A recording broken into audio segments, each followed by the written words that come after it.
Olá, boa noite. Sejam bem-vindos ao Miúdos Seguros na Net Live Show.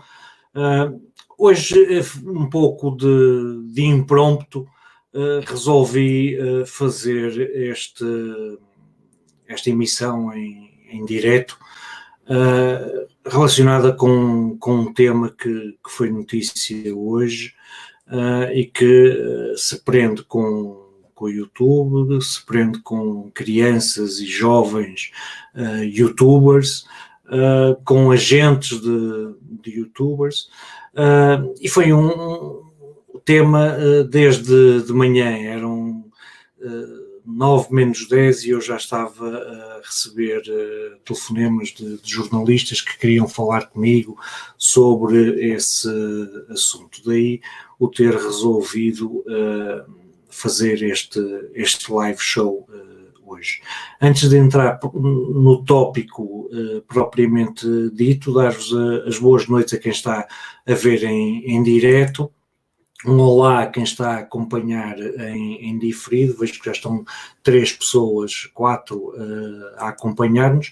Podem deixar aqui nos comentários questões que queiram que seja abordadas relacionadas com este tópico. E basicamente então vamos ao que me levou a fazer este live sem estar previamente programado. Ontem à noite fui contactado por um amigo, já à meia da noite mais ou menos, dando-me conhecimento de uma situação que estava a ser comentada no Twitter.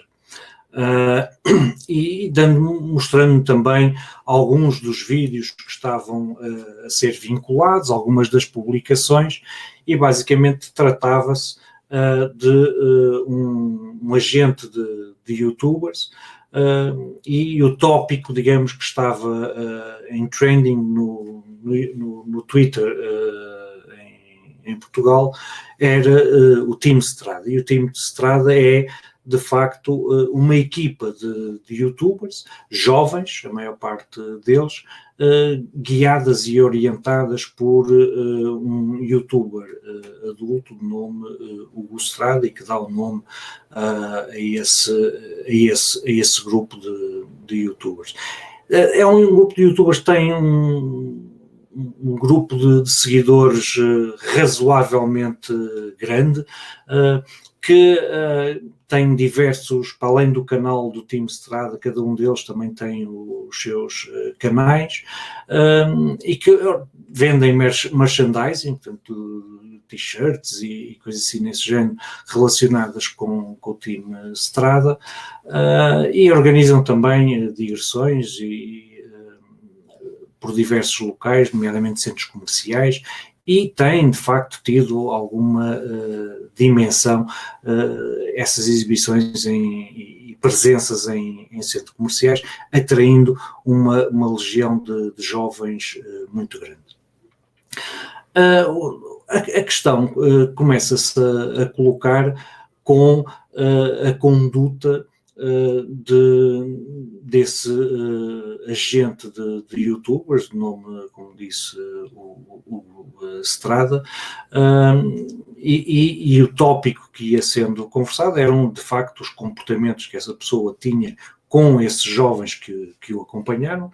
Referi, por exemplo, um dos vídeos que era exibido, essa pessoa entrava num quarto de banho, numa casa de banho, onde estava uma jovem sentada na sainita a fazer as suas necessidades, e voluntariava-se, oferecia-se para a limpar, alegando que pelo facto de ser sua sobrinha, e estamos a falar de uma jovem que teria os seus 13, 14, 15, 16 ou 17 anos, independentemente da idade que for, alegando que não havia problema, porque tratando-se da sua sobrinha era algo que ele já fazia desde que ela era pequenininha, portanto já estava habituado. Portanto, são situações que revelam um claro abuso da privacidade e da intimidade de uma pessoa. Além do mais, são registados em vídeo e são divulgados. Isto começou a levantar muita celeuma e muita polémica no Twitter, transbordou depois também para a comunicação social. Hoje, os jornais do dia, a maior parte deles, faziam referências a esse caso. E vi há pouco também, pelo menos no telejornal da TVI, esse assunto também foi abordado. E é a propósito deste caso, ao fim e ao cabo, porque as acusações relativamente a essa pessoa vão desde a pedofilia, casos também que passam por referirem que as compras que as pessoas fazem relativamente aos artigos de merchandising, depois as mercadorias não são entregues. Há várias situações, mas é sobretudo a situação que se coloca e que muitas pessoas colocavam hoje posso dizer, por exemplo, também que essa equipa do Team Strada foi convidada este mês e preencheu uma edição do programa Curto Circuito na SIC Radical, onde também, a pretexto de um dos jovens integrantes desse grupo beijar na boca o seu mentor, também causou alguma celeuma. Portanto, todos estes comportamentos têm levado a questionar a atitude desta pessoa e a sua idoneidade, e se de facto não haverá ali comportamentos abusivos, claramente há, nomeadamente o vídeo da casa de banho, mas que possam indiciar outras coisas. E relativamente a esta questão, tive a oportunidade de referir ao jornal Observador que na internet somos todos um pouco juízes e somos muito apressados a julgar e a condenar as pessoas, e eu sublinhei que, apesar dessas condutas deverem ser condenadas, as pessoas têm direito à sua privacidade e à sua intimidade. É um abuso esse tipo de comportamentos, entrar-se pelo quarto de banho de uma pessoa, ainda para mais filmando, e depois ainda para mais divulgando essa gravação. Portanto, mas tive o cuidado de dizer que temos que ter cuidado em não nos precipitar e julgar as pessoas, que estas questões devem ser investigadas e devem ser tratadas nos fóruns próprios. E quando o meu amigo ontem me reportou a situação, eu não a conhecia, ele também não a conhecia, e estamos a falar de uma pessoa que gera redes sociais de outras organizações e de artistas e tudo mais. Portanto, fomos os dois um pouco surpreendidos, mas há que ter o cuidado, dizia eu, e depois tive a oportunidade de lhe dizer que estas questões, eu analisei os vídeos, vi algumas das publicações que eram feitas, e disse, não, isto tem que ser reportado à Comissão de Promoção dos Direitos e Proteção da Criança. E antes que o conseguisse fazer, já havia alguém que o estava a fazer e a comunicar que o estava a fazer, e a Comissão hoje teve a oportunidade de dizer que tinha encaminhado essas denúncias para o Ministério Público, e o Ministério Público, através da Procuradoria-Geral da República, tinha anunciado também que já tinha aberto um inquérito. Portanto, esta questão está a ser tratada, passou a ser tratada nos fóruns devidos, que é de facto na Justiça, averiguar se há de facto ali assim indícios, há com certeza, mas se esses indícios configuram algum crime ou não, e isso o Ministério Público averiguará. Agora, isto coloca-nos outra questão, e é isso que me levou a criar este live, que é o que é que os pais devem fazer perante este tipo de situações e, sobretudo, perante as situações que são solicitados pelos filhos para criarem canais do YouTube. E era sobre isso que eu me queria debruçar agora nestes 50 minutos e conversar convosco. Vejo que estão muito silenciosos, nem uma boa noite ainda ninguém disse. Vou escrever aqui assim: usem este espaço para deixarem as vossas perguntas e comentários, que eu tratarei também de responder aqui assim, de forma a tornarmos isto uma sessão interativa e não ser apenas eu a debitar, digamos, discurso, porque não é essa a minha intenção. Então vamos falar de uma situação concreta que aqui há tempos atrás uma avó me procurou o contacto no sentido de saber como atuar. A neta tinha solicitado os pais para a criação de neta, 10 anos, ponho eu na altura, para a criação de um canal sobre maquilhagem. E os pais não autorizavam a criação desse canal e estavam preocupados, e a avó, sendo uma pessoa ligada à educação e à escola e à cultura, achou que o proibir era capaz de não ser a melhor abordagem. De maneira que contactou-me no sentido de saber o que é que eu achava. E antes de ir à minha resposta, dar aqui sim as boas noites à Sara Serres Ascensos. Boa noite, Sara, obrigado por estar a acompanhar e por estar atenta. Já agora uma pergunta também para quem está aí desse lado, é se já foram solicitados pelos vossos filhos, pelos vossos sobrinhos ou pelos vossos netos, no sentido de os ajudarem ou de criarem um canal do YouTube. Antes de responder, vos dizer então o que é que respondi àquela avó preocupada, dar também as boas noites ao Sana Almeirinha lá, obrigada pelo live, muito pertinente, e a ideia é essa, de facto, é um tema que está hoje nos órgãos de comunicação social e daí ter decidido abordá-lo. E então a essa avó respondi que o criar um canal do YouTube pode ser, para uma criança e para um jovem, uma atividade extremamente positiva, porque é uma forma de os jovens não se limitarem a ser receptores de conteúdo, podem também criar conteúdo.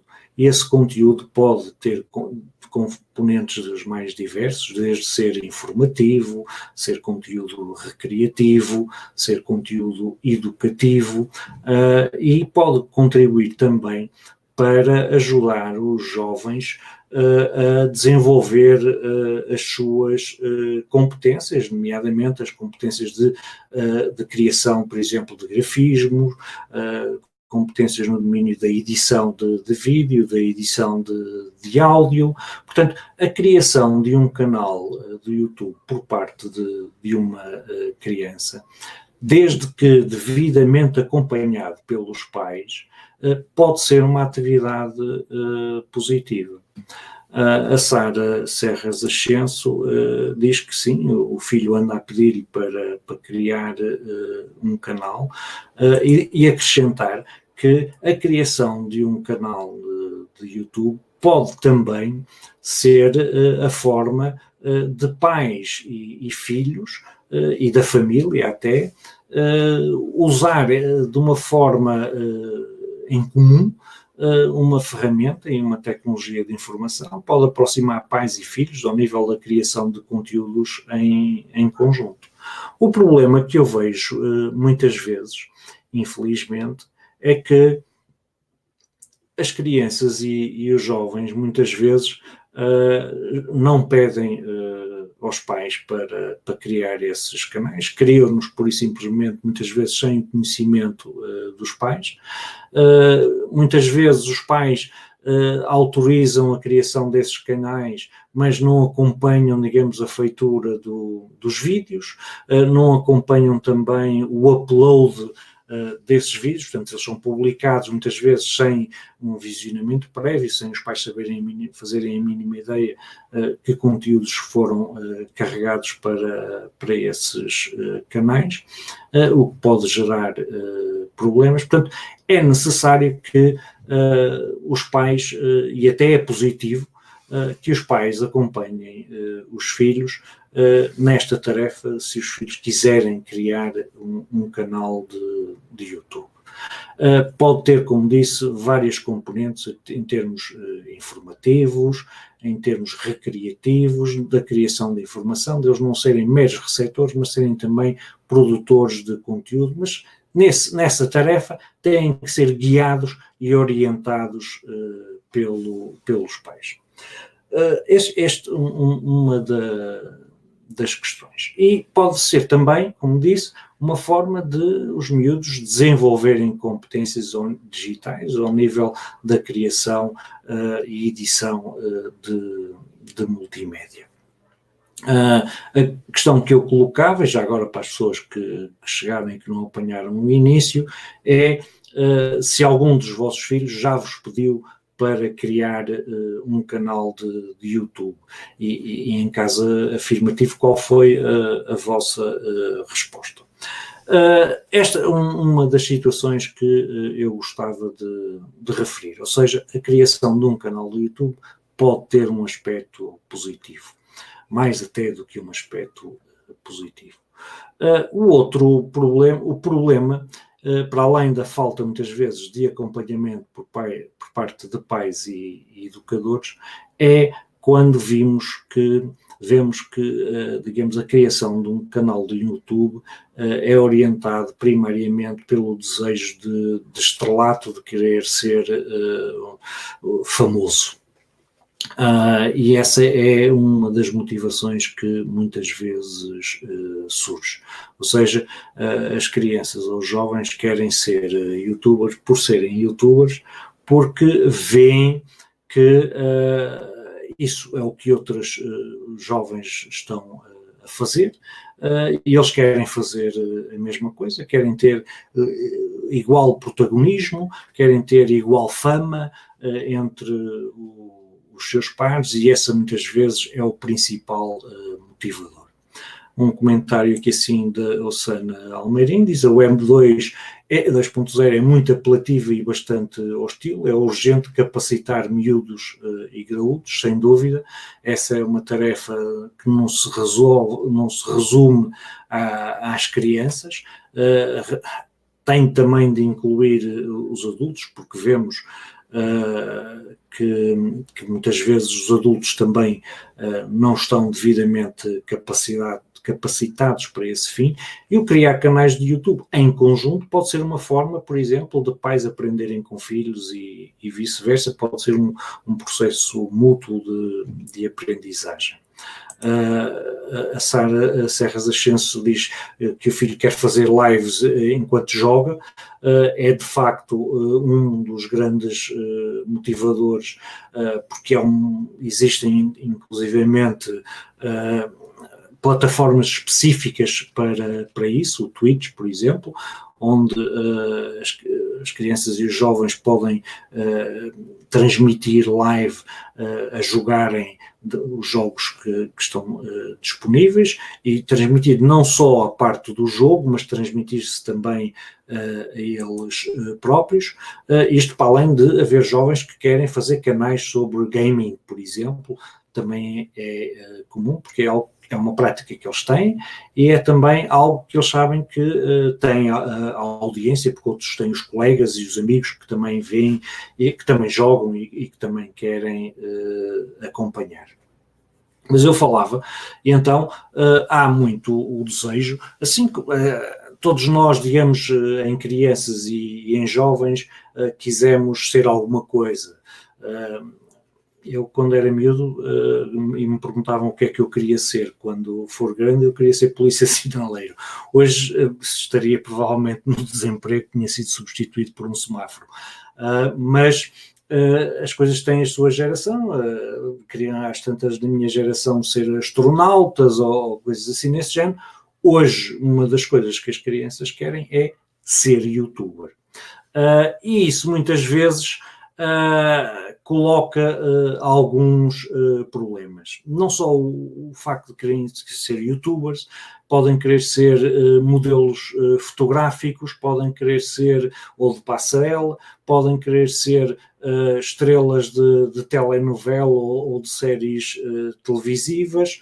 Youtuber, de facto, é uma das coisas que os jovens querem ser. E muitas vezes aquilo que nós mais queremos pode ser, quando percebido por terceiros, usado contra nós.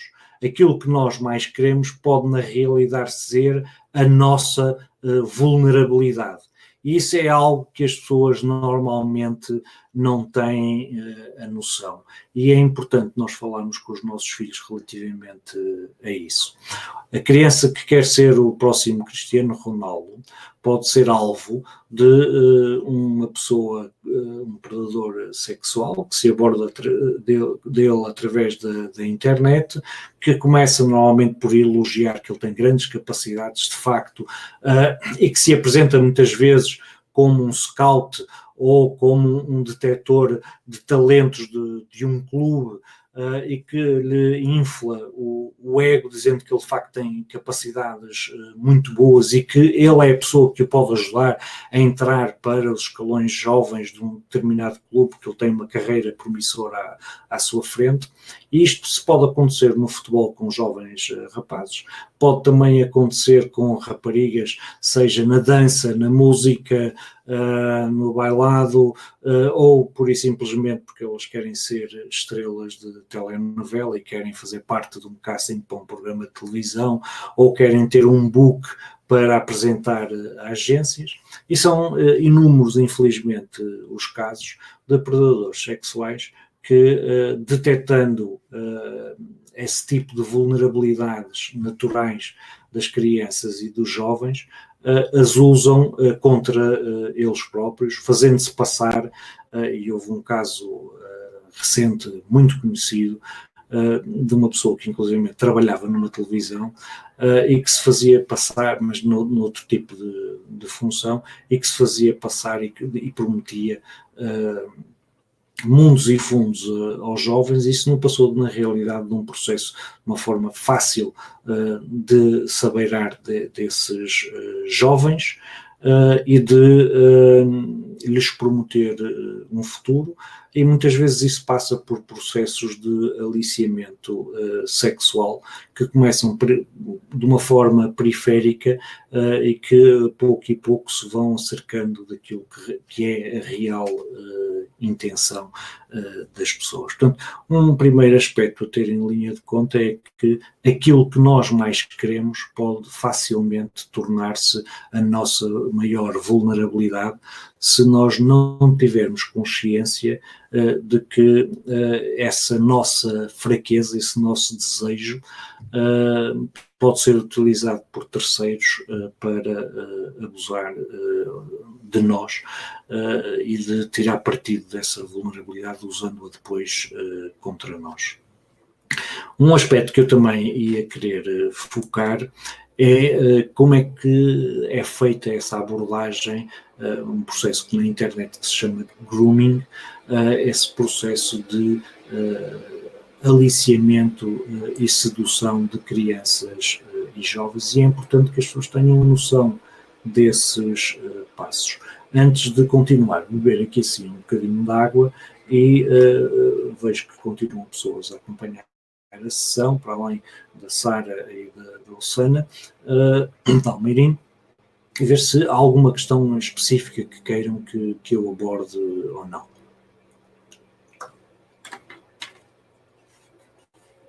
Então, enquanto não me dizem, eu vou adiantar aqui assim quais são as etapas e os passos desse processo de grooming e de aliciamento sexual de crianças e jovens. Normalmente, numa primeira etapa, caracteriza, digamos, pela seleção das vítimas, não é? Ou seja, pode ser numa rede social, percorrendo, digamos, as publicações que essa pessoa fez, reunindo informação sobre ela para detectar quais serão aquelas que poderão estar mais suscetíveis e que poderão ser mais frágeis e estar mais vulneráveis. E isso pode, essa primeira etapa, podem percorrer inúmeros perfis com que se vão cruzando nas suas interações na internet, seja nas redes sociais como o Facebook, o Instagram, o Twitter, mas basicamente é uma fase, digamos, de ver quem poderá tornar-se alvo. E as pessoas que podem tornar-se alvo são algumas, como eu referi,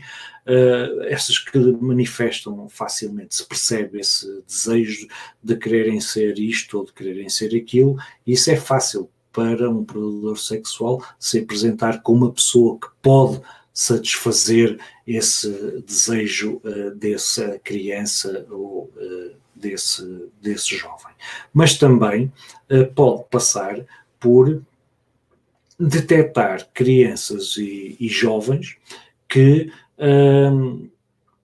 apresentem, por exemplo, algumas fragilidades emocionais que um predador sexual possa tirar partido dela, apresentando-se como alguém que a compreende, que a ouve e que lhe dá atenção que normalmente essa pessoa sente que não tem, digamos, no seu meio familiar ou no seu círculo de amigos. Feita, digamos, a seleção de uma vítima em particular, a primeira etapa é a da criação de amizade com essas pessoas, com a potencial vítima. E aí é um processo em que as pessoas vão conhecendo mais, vão interagindo, vão se oferecendo, vão se disponibilizando, vão ouvindo ou vão alimentando o ego desses jovens, no sentido de procurar criar esse laço de amizade. Portanto, começa pelo pedido de amizade, pela interação, e depois vão explorando, digamos, os aspectos que detectaram na fase anterior. Entretanto, a Sara Serras Ascenso coloca: se eventualmente criar um canal de YouTube, não quero que mostre a sua imagem, tenho receio, tenho quase 11 anos e não tenho maturidade para gerir emocionalmente algum contratempo. Agradeço a sua opinião. É verdade, essa é uma questão. A criação de um canal de YouTube tem um aspecto que as pessoas muitas vezes ignoram e que não é só, digamos, o expor-se. Muitas vezes as crianças e os jovens não têm a noção, e os adultos também, não têm a noção do nível de exposição, do que muitas vezes dizendo ou não dizendo, estão a sugerir ou a revelar. São coisas simples que muitas vezes em conversa eles não se apercebem que estão a dizer e que essa informação pode ser usada por terceiros contra eles. E isto é verdade não só para as crianças, para os jovens, mas também para os adultos. Alguém, digamos, que nos pretenda fazer mal, explorar, vai reunindo informação que muitas vezes nós podemos divulgar sem termos consciência sequer de que o estamos a fazer. Mas o aspecto que as pessoas normalmente não têm noção é isto que a Sara refere aqui, a maturidade para gerir emocionalmente algum contratempo. Ou seja, é fácil, muitas vezes estes contratempos são comentários agressivos, degradantes que são feitos e que muitas vezes os canais de YouTube que as crianças e os jovens criam não têm os comentários moderados e uma criança pode não ter a resiliência suficiente para saber lidar com essa adversidade. Infelizmente, as pessoas da internet podem ser extremamente cruéis. E eu vejo, por exemplo, muitas vezes, já tenho visto alguns casos de jovens, por exemplo, que têm nitidamente necessidades educativas especiais, mas isso não os impede de criarem canais de YouTube, e que muitas vezes são ridicularizadas em comentários, são alvos de comentários horrorosos em termos de agressividade e de degradação mesmo, não é? Ofensivos até, e as crianças podem não estar habilitadas, as crianças e os adultos, para lidar com essa realidade. Podemos dizer assim, pois, esses comentários podem ser eliminados, pois, mas eles já nos afetaram porque nós já os vimos, porque nós já os lemos. Pois, mas eu posso bloquear os utilizadores. Claro que posso. Eu posso bloquear um e depois vem outro. Ou seja, estas soluções são soluções que podem, na realidade, não eliminar o problema. Eliminam aquele pequeno problema resultante daquele comentário, resultante daquele utilizador, mas há outros. Como dizia, muitas vezes os utilizadores da internet podem ser extremamente cruéis, explorar esses aspectos que às vezes porque se usa óculos, porque se é gordo, porque se tem um defeito na vista, tudo serve para argumento para as pessoas agredirem uns aos outros, e muitas vezes as crianças, em situações de competição umas com as outras, podem ser extremamente cruéis, não só as crianças, mas também os adultos. Portanto, a minha opinião relativamente a esta situação, não vejo que haja problema na criação de um canal de YouTube, mais uma vez. Acho é que a mãe ou o pai ou o encarregado de educação tem que acompanhar as crianças nesse processo, nomeadamente tem que ser o pai, a mãe ou o encarregado de educação a ter o controlo sobre esses comentários, sobre isso. Isso tem que ser algo que tem que ser conversado e acertado com a criança antes da criação desse canal. Portanto, é algo que eu acho que é importante, pode ter aspectos positivos, mas preparem-se porque vai exigir bastante dos pais. Os pais vão ter que disponibilizar tempo para poderem acompanhar os filhos nessa tarefa. Se não o fizerem, vão correr o risco, de facto, das coisas poderem descarrilar e de poderem acontecer situações desagradáveis. Não sei se respondi à sua questão, Sara. Se tiver mais alguma questão e outra pessoa que esteja também a acompanhar-nos, estejam à vontade para intervir. E eu, entretanto, vou passar à segunda etapa do processo de grooming e de aliciamento e sedução de menores. Depois de estabelecida a amizade, não é, vem a formação de uma relação. E esse tem um aspecto interessante, que é a de posicionar-se de forma a que a vítima ou o alvo encare o predador como alguém de confiança, como na realidade um amigo, porque vê que essa pessoa tem tempo para ouvir, tem tempo para interagir com ela. A questão do tempo aqui é muito importante. A questão do saber ouvir é muito importante, porque muitas vezes, infelizmente, são questões que falham aos pais. Os pais muitas vezes não têm tempo para acompanhar, não têm tempo para ouvir, muitas vezes o tempo que têm retiram-se a eles próprios esse tempo, nomeadamente, por exemplo, às refeições, o pai está a ver, ou a mãe a ver o telejornal e o filho às tantas a ver qualquer coisa no telemóvel, ou como no live que tivemos esta semana, como a doutora Evelyn Eisenstein dizia, uma mãe dizia, lá em casa não temos refeição, cada um vai à cozinha, serve-se do tacho num prato e leva o seu prato e vai comer para o seu quarto. E de facto os pais muitas vezes retiram-se esse tempo de estarem com os filhos para os ouvirem, para interagirem com eles. E os predadores sexuais muitas vezes exploram essas lacunas que são criadas nas relações entre os pais e os filhos, e é importante que os pais tenham a noção que esse tipo de comportamentos na realidade está a contribuir para a criação de um fosso entre os pais e os filhos, não é? E que esse fosso pode ser explorado. Portanto, o mantermos o tempo de refeição é extremamente útil para ouvirmos os nossos filhos, para lhes darmos tempo. A hora de refeição é excepcional para isso, não é?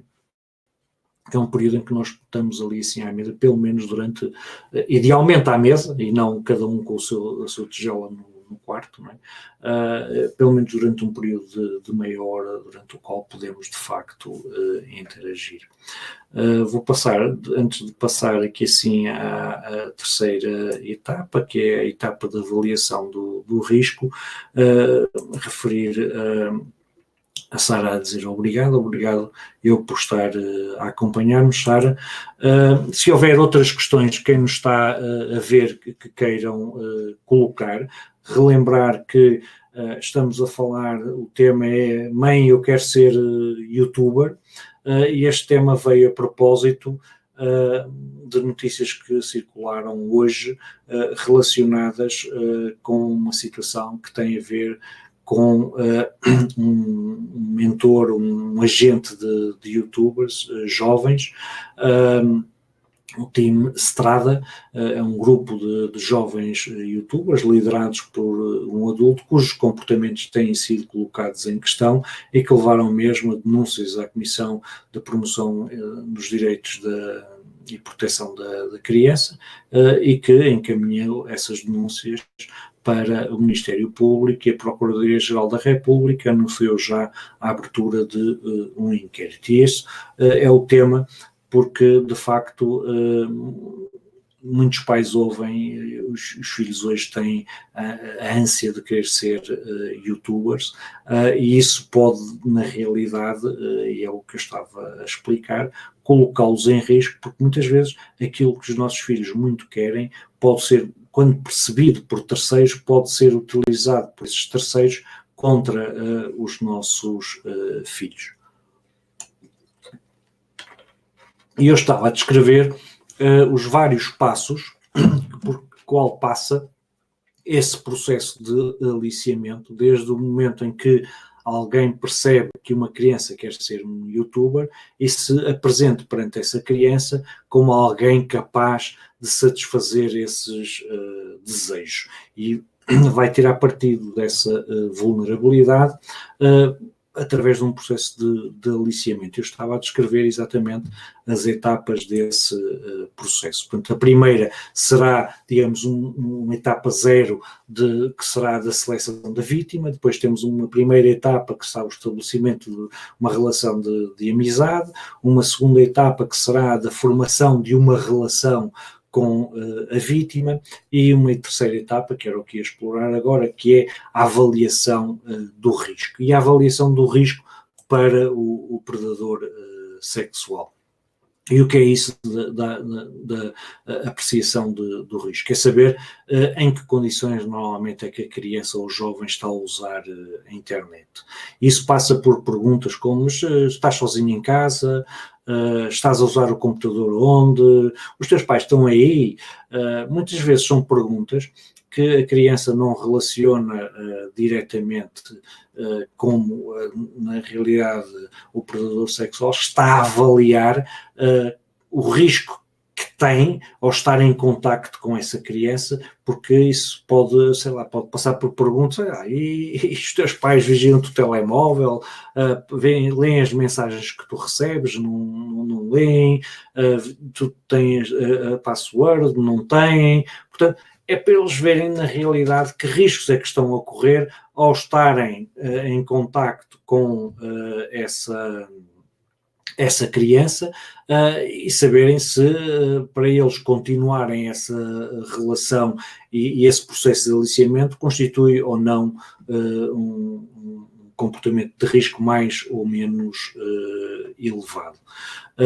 Aqui assim a Sara dizia, é engraçado porque será a mãe, não o pai, quer ser, e não pai quer ser youtuber, certo? Eu usei a questão mãe quer ser youtuber deliberadamente, porque os seguidores da página do projeto Miúdos Seguros na Net são maioritariamente femininos, maioritariamente são mães e avós, e não pais e avós. Daí que, como a audiência é maioritariamente feminina, faria mais sentido estar a usar mãe e não pai. Mas aplica-se igualmente a pai quer ser youtuber, porque não há exceções a esse nível. Ainda dizia aqui assim, Sana Almeirim, infelizmente os maus youtubers são os que mais subscritores e influência têm nos miúdos. O modelo de figura de referência positiva tem sido deslocada para o mundo virtual. É verdade, mas isso também não é, digamos, uma realidade de agora. Se nós formos ver na minha geração, aquilo que nós achávamos como referências às tantas, os músicos de rock e não sei o quê, eram pessoas que para os nossos pais nós não deveríamos ter como referências. Portanto, a esse nível as coisas de facto acontecem assim. E muitas vezes isso que está a dizer é verdade.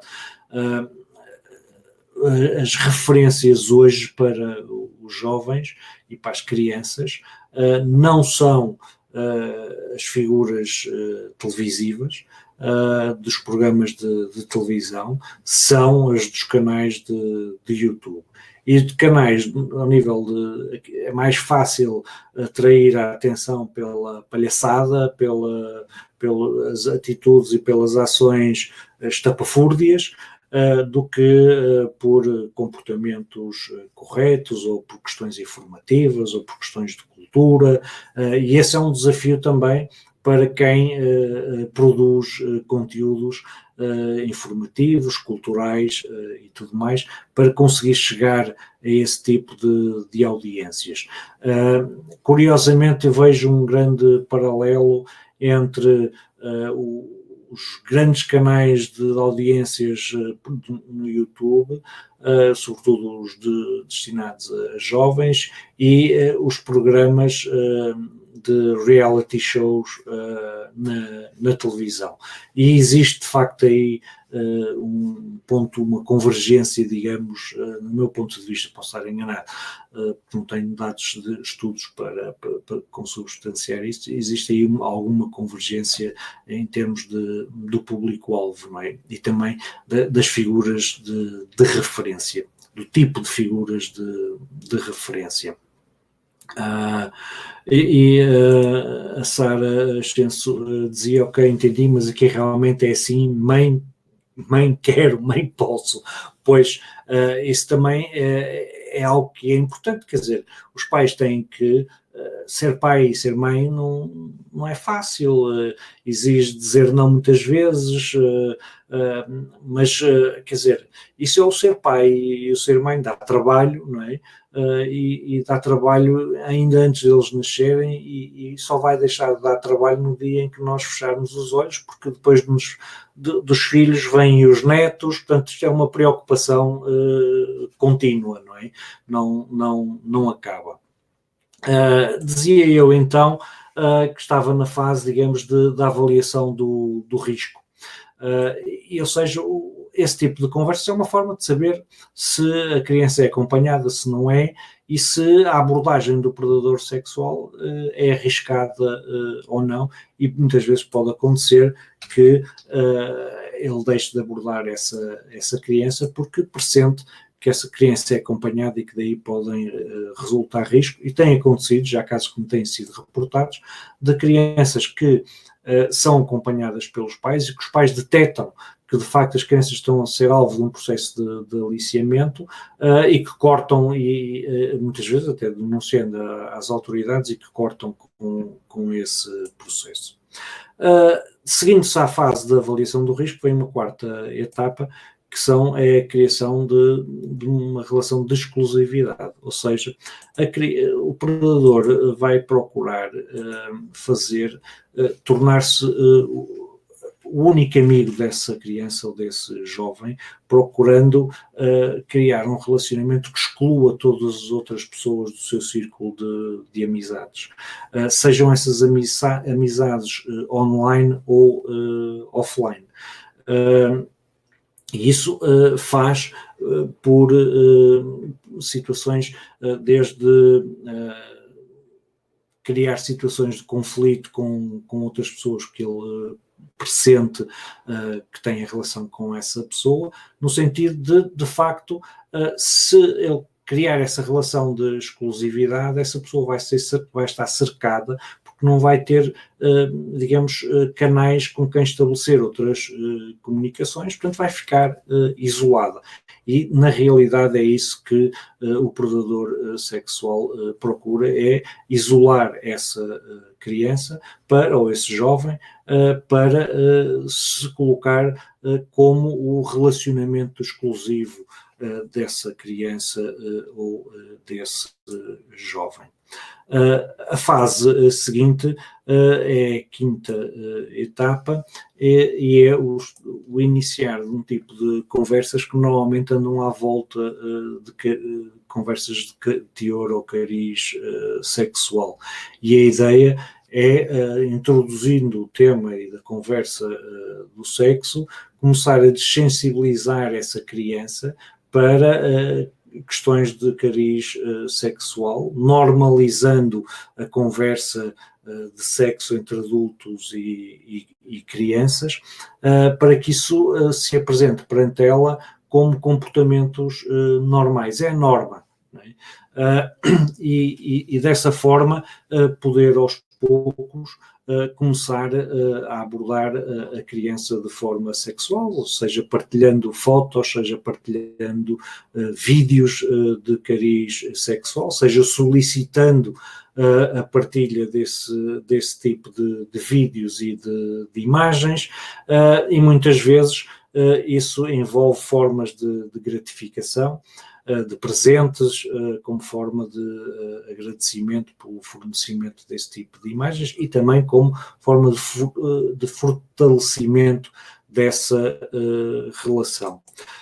E aí, na realidade, já passamos da fase digamos, do grooming, portanto, do aliciamento, para a situação do abuso sexual propriamente dito. Estas 5 etapas que eu referi aqui assim, eu referi-as de uma forma cronológica, mas nos processos de aliciamento sexual os predadores usam abordagens diferentes, não quer dizer que sigam estas 5 etapas sequencialmente, podem usar umas em detrimento de outras, e muitas vezes até podem, digamos, partir da fase 0 para a fase logo das conversas sobre sexo, não é? Por exemplo, eu recordo-me daqui a uns valentes anos, há uns 10 anos, ter sido notícia um estudo que divulgava que jovens em canais de conversação na internet, portanto em webchats, canais de chat na internet, se ofereciam para fornecer imagens e vídeos de cariz sexual a troco de carregamentos, por exemplo, no telemóvel. E não só há situações em que os jovens se oferecem para isso, como há pessoas que solicitam esse tipo de imagens diretamente logo à primeira conversa. Portanto, estas 5 etapas não quer dizer que ocorram desta forma sequencial como eu referi. Muitas vezes podem saltar, ou umas terem mais importância do que outras. Esta informação está contida num artigo que eu vou deixar aqui assim, que eu escrevi, como referi, em 2007, em março de 2007, um artigo chamado Grooming, Aliciamento e Sedução de Menores, e eu vou deixar aqui assim o link na janela de chat e que vos surgirá a vocês como em comentários no Facebook, e recomendo a leitura do artigo, onde estas questões são obviamente aprofundadas. Entretanto, dar as boas noites também ao Nuno Miguel Oliveira. Olá, Nuno, bem-vindo, obrigado por estares a tirar o teu tempo da sexta-feira à noite para estar a acompanhar este live.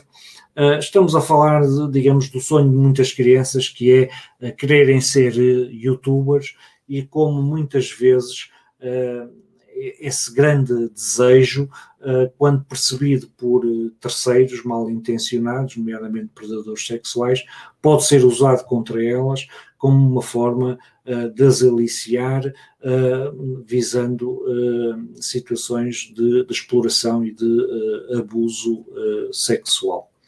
Outro assunto relacionado com isto que eu também gostava de referir tem a ver com técnicas de engenharia social. E para percebermos um pouco o que é isto de técnicas de engenharia social, eu vou-vos deixar aqui assim um exemplo que também, por acaso, foi notícia de hoje, e que dizia que no Brasil assaltantes disfarçados de polícias roubam 720 quilos de ouro num aeroporto em São Paulo. E esta notícia tem um aspecto interessante. Eu vi o vídeo que é gravado pelas câmaras de videovigilância e mostra um aspecto interessante. E esse aspecto prende-se com... eu aqui há uns anos atrás, até vou abrir aqui, há uns anos atrás, não, desde há uns anos atrás, porque esta foi uma apresentação que eu fiz já no início deste ano, numa escola profissional aqui assim do Porto, e onde abordei exatamente estes mecanismos de engenharia social e como eles podem ser usados contra nós. E que foi nitidamente usado neste assalto. E o que é usado neste assalto é um princípio de engenharia social que tem a ver com o princípio da autoridade ou da conformidade social. Ou seja, nós, para vivermos em sociedade de uma forma equilibrada, somos ensinados desde tenra idade a não questionar a autoridade e a conformar-nos com as instruções e as indicações que nos são fornecidas pelas autoridades.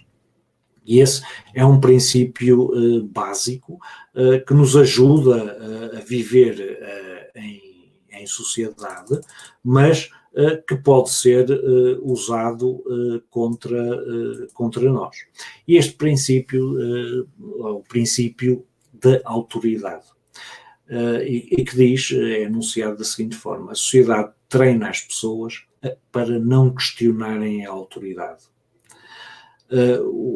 Os hackers, os piratas, os predadores sexuais exploram esta suspensão da suspeita, porque nós não suspeitamos de uma figura da autoridade, para nos fazerem fazer aquilo que eles querem.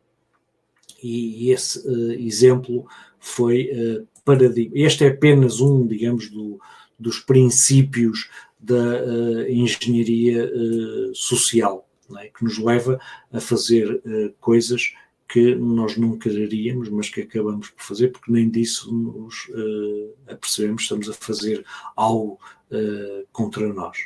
E este exemplo foi o que foi usado hoje neste assalto no aeroporto de São Paulo. Portanto, os meliantes vestiram-se com as fardas parecidas com as da Polícia Federal, decoraram uma viatura com as cores e os autocolantes da Polícia Federal, apresentaram-se no local, no armazém, como elementos da Polícia Federal e, inclusivamente, os operadores do armazém até ajudaram a carregar, ajudaram não, foram eles que carregaram a carrinha da suposta Polícia Federal, carregaram o ouro para os ladrões o levarem. Isto porquê? Porque eles tinham toda a aparência de ser a Polícia Federal, num carro da Polícia Federal, com luzinhas em cima e tudo, e nós estamos treinados para não questionar a autoridade. Portanto, confrontados com essa situação, eles ajudaram os meliantes digamos, a pôr o ouro na carrinha e eles a levarem. Este princípio da autoridade é válido não só para as autoridades, digamos, policiais. Vamos ver, num hospital, e já vimos essas cenas em montes de filmes, basta uma pessoa pôr uma bata branca e um estetoscópio ao pescoço e passa a ser médico. E quem nos vê num hospital de bata branca e de estetoscópio ao pescoço, normalmente não questiona se nós somos ou não médicos e temos a tendência para obedecer ao que essas figuras de autoridade nos dizem. Com estes jovens que criam ou que querem ser youtubers e que têm um agente que é, para além de ter o dobro da idade deles, é o líder, não é? Essa pessoa é a figura de autoridade. Portanto, eles não vão questionar, poderá haver exceções, até porque houve alguns jovens que já saíram desse grupo, mas a partir deles não vão questionar essa figura de autoridade, até porque uma das consequências, se o fizerem, poderá serem excluídas desse grupo, algo que eles normalmente não quererão. Outro aspecto também relacionado com isto é que muitas vezes as pessoas estão envoltas num processo de manipulação e não se apercebem disso. Um dos jovens, por exemplo, dizia que ele era o pai que nunca teve. É natural que estes jovens olhem para ele como para o chefe do grupo, como alguém que está a realizar os seus sonhos e que tem o potencial para realizar os seus sonhos, sobretudo se tiverem relacionamentos, digamos, em termos familiares que sejam frágeis, não é? E que o olhem como uma figura paternal. E neste tipo de casos, muitas vezes, essas pessoas usurpam, digamos, dessa figura e podem usá-lo muitas vezes contra essas pessoas. Portanto, estas são questões que, de facto, como pais, temos a obrigação de falar com os nossos filhos. Mas, mais do que isso, temos uma outra obrigação também, que é de acompanhar os nossos filhos neste tipo de situações. Outra notícia que não foi hoje, mas foi há 2 dias, e relacionada com isto. Médico suspeito de abusar de pelo menos 95 pacientes menores. E esta notícia, que vem na sábado, se não estou em erro, é algo incompreensível, porque como é que jovens adolescentes vão para um gabinete médico, seja ele do médico de família, seja, no caso são rapazes, mas se fossem raparigas, um ginecologista, ou um especialista, seja ele o que for, tem que ser acompanhado pelos pais.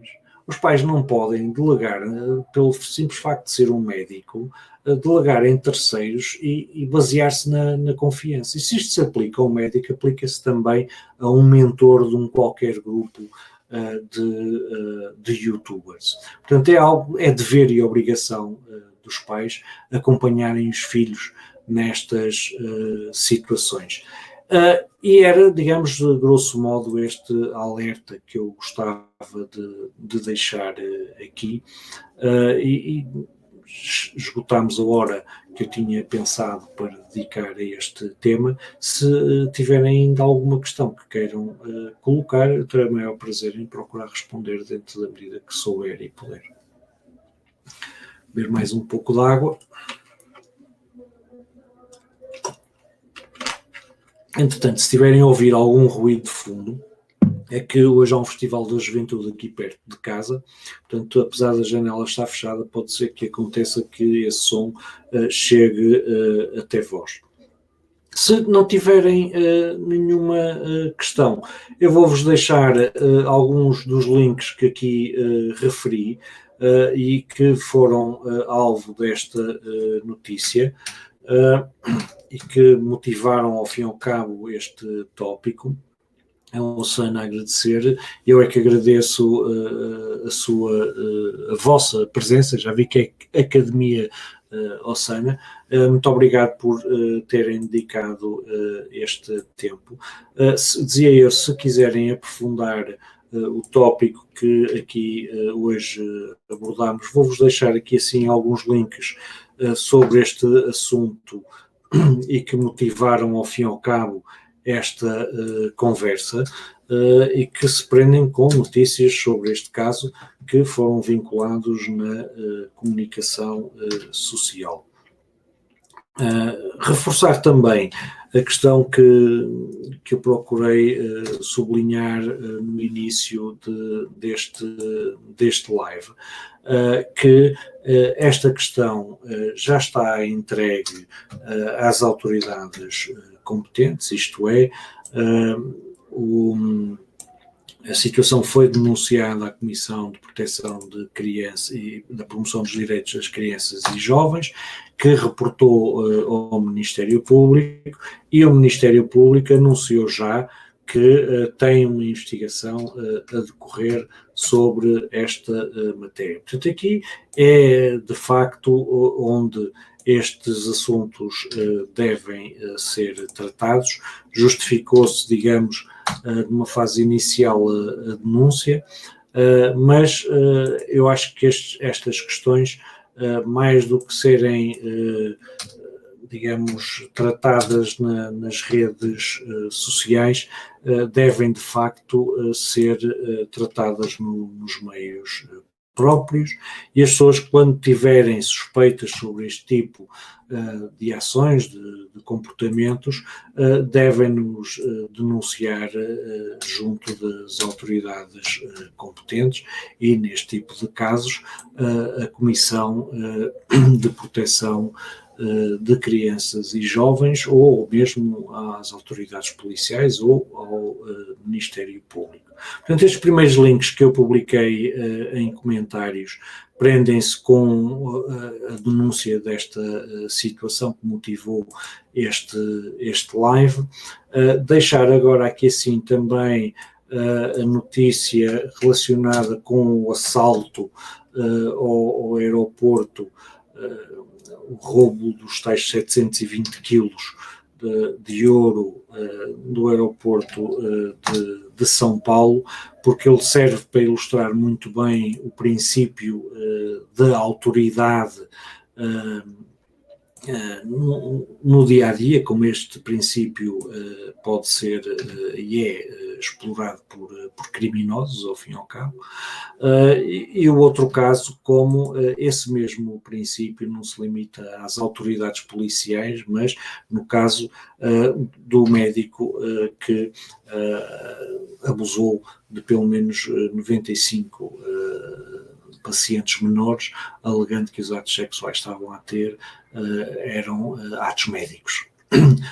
E que demonstra também que, como este princípio da autoridade é usado de uma forma perversa para abusar de crianças e de jovens. Referiria a terminar um aspecto importante e que nós devemos desenvolver com os nossos filhos. Um princípio também da engenharia social tem a ver com o facto, e há quem lhe chame o princípio da criminalidade, se bem que eu prefiro dar-lhe um outro nome, não o princípio da criminalidade, mas o princípio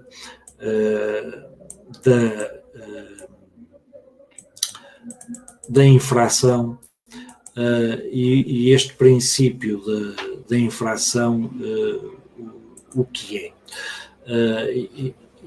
Vou traduzir também aqui assim.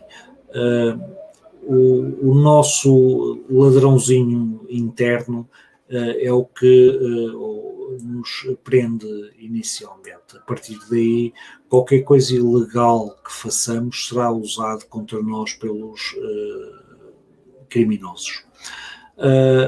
O que é que isto quer dizer? Se eu cometer, e isto não tem a ver com alguma coisa ilegal, pode ser uma pequena infração, que não seja um crime. Esse comportamento ou essa ação pode ser usada contra mim por um criminoso, ou seja, como é que isto é usado por criminosos em processos de aliciamento e abuso sexual de menores. As crianças ouvem dizer, os pais dizer-lhes, não fales com pessoas que não conheces ou que só conheces da internet. Não aceites pedidos de amizade de pessoas que não te encontres com pessoas que só conheces da internet. E se elas aceitaram um pedido de um estranho, estão a cometer uma infração, estão a fazer algo que lhes disseram para não fazer. Se elas, para além de aceitarem o pedido de amizade, se criarem uma relação com essa pessoa, não falarem com estranhos, estão a fazer aquilo que lhes disseram para não fazer. Se elas fornecerem fotografias de si próprias dessa pessoa, ou vídeos da sua intimidade, estão a fazer algo que os pais disseram para não fazer. Portanto, estão a cometer infrações. E os abusadores sexuais sabem que se colocarem a criança ou o jovem nessa situação, a probabilidade deles o denunciarem é mais baixa. Porquê? Porque eles sabem que a criança se sente encostada à parede, fez algo que os pais diziam para não fazer. E isso vai impedi-las de denunciar a situação. Portanto, há muitas crianças que muitas vezes são alvos de processos de aliciamento sexual e de abuso sexual que sofrem em silêncio porque fizeram algo que os pais lhes disseram para não fazer, sentem-se culpadas por isso e, nesse sentido, preferem sofrer em silêncio e reportar aos pais. É importantíssimo os pais criarem uma relação com os filhos e dizerem-lhes que se eles fizerem algo, e enumerando estas situações que eu acabei de referir, que nós esperamos que eles não façam, mas que se o fizerem e que se isso os colocar numa situação de risco ou de perigo, que eles devem vir falar connosco, porque a nossa prioridade será não em recriminá-los, mas em ajudá-los a sair da situação perigosa ou embaraçosa ou de risco em que se colocaram. E da minha experiência pessoal, de pessoas que já, de mães concretamente, que usaram criaram essa relação com as filhas, concretamente num caso que conheço e que acompanhei de perto, isso fez com que uma jovem de 13 anos que partilhou fotografias desnudada com alguém que conheceu através da internet não tivesse sido abusada fisicamente por essa pessoa, porque foi chantageada para encontros presenciais, mas depois contou à mãe. E o facto de ter contado à mãe permitiu que a mãe tivesse contactado as autoridades e que o predador sexual tivesse sido detido quando se procurou aproximar dessa jovem. Portanto, contrariar este princípio da infração é algo extremamente importante e que os pais devem estar sensibilizados para criarem uma relação com os filhos de forma a que os permita que em uma situação como a que eu referi, os filhos estejam à vontade para lhes reportarem que fizeram uma asneira e que precisam de ajuda.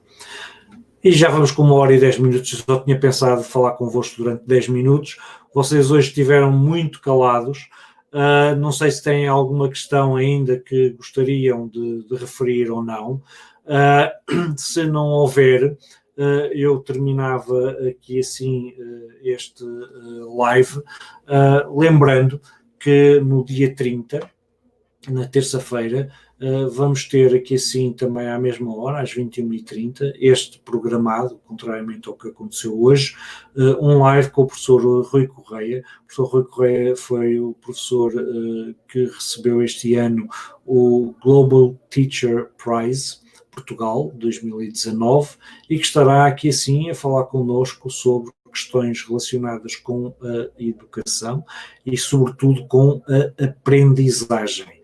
Portanto, se não têm questões para colocar, agradeço a vossa presença, relembrando esta sessão de dia 30 às 21h30 com o professor Rui Correia. Apareçam, terei o maior prazer em estar com vocês, a ouvir o professor Rui Correia, a ouvir-vos a vocês e a interagirmos. Muito obrigado e bom fim de semana para quem nos estiver a ouvir em direto, um bom resto de dia para quem nos está a ouvir em diferido. Muito obrigado, muito boa noite.